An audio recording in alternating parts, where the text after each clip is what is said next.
सातारा जिल्ह्यातील श्री क्षेत्र नागझरी येथील श्री सिद्धनाथ यात्रेनिमित्त भव्य शिलांगण पालखी सोहळा हजारो भाविकांच्या उपस्थितीत व गुलाल खोबऱ्याच्या उधळणीत संपन्न झाला। राज्यभरातून आलेल्या हजारो भाविकांनी सिद्धनाथाच्या नावानं चांग भलचा गजर करत गुलाल खोबऱ्याची उधळण केली।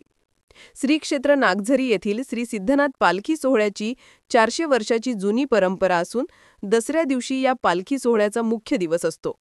दोनच मानकरी संपूर्ण रात्रभर ही पालखी नाचवत असतात।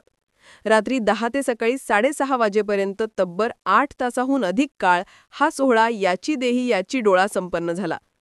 पश्चिम महाराष्ट्रासह मुंबई, ठाणे, विदर्भ, मराठवाड्यातील भाविक या सोहळ्यासाठी मोठ्या प्रमाणात उपस्थित राहतात।